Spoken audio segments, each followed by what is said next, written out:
3 dias sem luz. Essa é a situação de alguns lugares da Grande São Paulo. O temporal da última sexta-feira deixou 7 mortos no estado. A previsão é de que só amanhã 100% da energia será restabelecida. Ministro das Relações Exteriores diz que brasileiros devem deixar a faixa de Gaza na quarta-feira. Fluminense leva primeiro título da Libertadores em cima do Boca Juniors. E hoje nós vamos receber aqui ao vivo no estúdio a prefeita da cidade de Jarinu, no interior de São Paulo. O Brasil News da Rede Brasil está começando.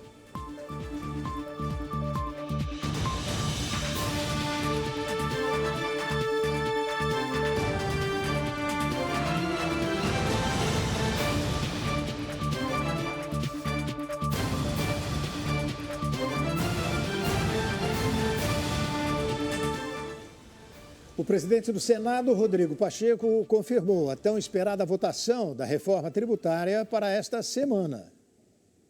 O presidente do Senado Federal, senador Rodrigo Pacheco, confirmou nesta segunda-feira a votação da reforma tributária nesta semana, na Comissão da Constituição e Justiça e no plenário da Casa Alta. Pacheco confirmou o calendário de rito da tributária, que havia sido apresentado pelo relator da proposta, senador Eduardo Braga, do MDB do Amazonas, na semana passada. A PEC, proposta de emenda à Constituição, terá a votação terminada no plenário até 9 de novembro, por se tratar de uma PEC que precisa ser aprovada em 2 turnos. A aprovação da reforma tributária neste ano é a prioridade número 1 do governo do presidente Luiz Inácio Lula da Silva. Os presidentes da Câmara, Arthur Lira, e do Senado, Rodrigo Pacheco, também verbalizam desde o primeiro semestre que a PEC será promulgada até dezembro.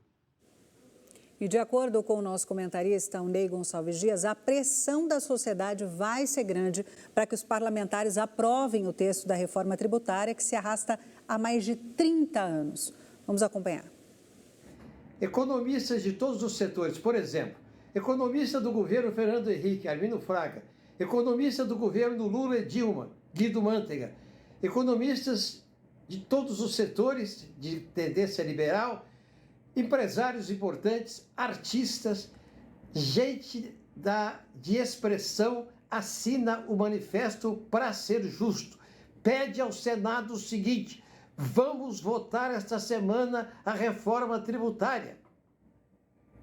Vamos diminuir o número de exceções. Exceções é o seguinte: o governo fala assim, o fulano de tal tem que pagar 26% de imposto, mas Beltrano vai pagar 20%, porque tem negócio não sei o quê, o outro não paga nada. Então, os economistas estão dizendo o seguinte: cada vez que a lei cria uma exceção para alguém, você não precisa pagar, aumenta o imposto de quem tem que pagar.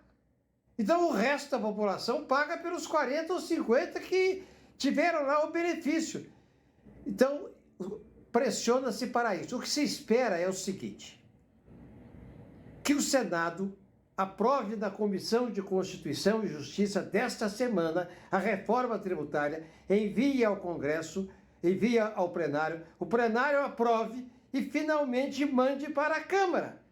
E a Câmara tem aí mais ou menos uns 10 ou 15 dias para ajeitar as coisas e aprovar finalmente a reforma tributária. Pô, faz 30 anos que o Brasil quer a reforma. É isso aí. O mercado aumentou nesta segunda-feira para 3,91% a projeção da inflação para 2024, ano que vem. A estimativa segue dentro do teto da meta. O mercado financeiro aumentou de 3,90% para 3,91% a estimativa para a inflação de 2024. É a segunda alta consecutiva na expectativa dos analistas de mercado. O patamar esperado segue no teto da meta do Conselho Monetário Nacional de 3% para o próximo ano, podendo ter oscilação de 1,5% acima ou abaixo. As projeções dos analistas foram publicadas no Boletim Focus, divulgado nesta segunda-feira pelo Banco Central. Analistas de mercado projetam que o PIB, o Produto Interno Brasileiro, terminará este ano com crescimento em 2,89%. Para 2024, estimam alta de 1,5%.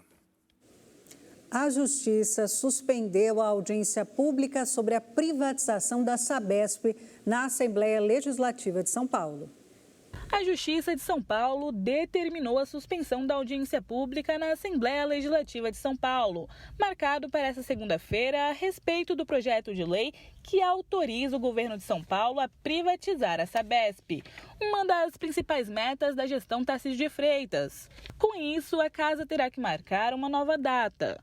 O pedido de liminar, acatado pelo juiz Rafael Augusto Cunha, argumenta que o presidente da Alesp, André do Prado, do PL, deu prazo exíguo para a divulgação da audiência pública, dificultando a participação de todos os possíveis interessados. A divulgação começou oficialmente em 1º de novembro, quando foi publicado o aviso no Diário Oficial. A decisão torna mais difícil o objetivo de Tarcísio de conseguir a aprovação do projeto na Alesp ainda em 2023. A ação popular foi protocolada pelo deputado estadual Luiz Cláudio Marcolino, do PT.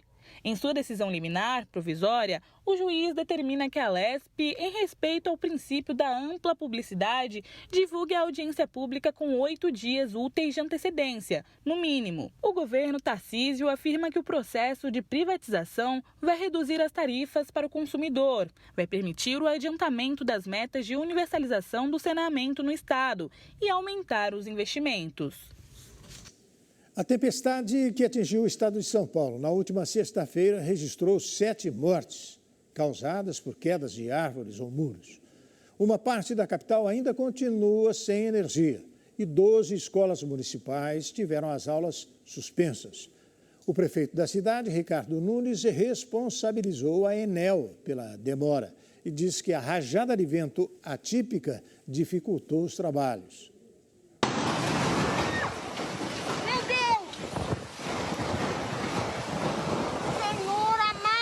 Na última sexta-feira, uma tempestade atingiu o estado de São Paulo.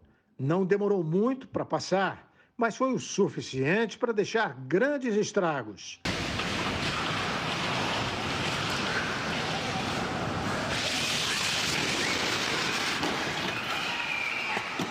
Por segundos, essa mãe e filha escaparam de um desabamento.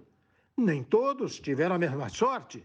7 pessoas morreram atingidas por quedas de muros ou árvores. As mortes foram registradas em Osasco e Santo André, na região metropolitana, e em Limeira e Suzano, no interior. Mais de 2.000 árvores caíram, causando também bloqueios nas estradas. Muitos paulistanos levaram horas para chegar em casa e encontraram os bairros onde moram sem energia. No dia seguinte, os rastros da tempestade ficaram ainda mais visíveis. Isso é doido, olha aí. Apesar do sol, durante o fim de semana, São Paulo ainda precisava se recuperar da tempestade. Nem eleição e nem Copa do Mundo. Os moradores do ABC Paulista comemoravam a volta de energia após 53 horas sem luz. Acabou de voltar a luz, 53 horas depois, olha a comemoração no bairro. Até o fechamento dessa reportagem, 500.000 imóveis ainda estavam sem energia na Grande São Paulo. 413 mil somente na capital. 12 escolas municipais não abriram por falta de luz. O prefeito de São Paulo, Ricardo Nunes, comunicou que as equipes de defesa civil foram ampliadas, mas afirmou também que depende da ANEEL para fazer o desligamento e assim poder remover as árvores e restabelecer a energia. A previsão é de que até amanhã 100% da energia esteja restabelecida. E a seguir, brasileiros devem deixar Gaza nesta quarta-feira, segundo o Ministério das Relações Exteriores. E na Europa, a Rússia volta a intensificar bombardeios na Ucrânia. O Brasil News volta daqui a pouquinho, não saia daí, fique com a gente.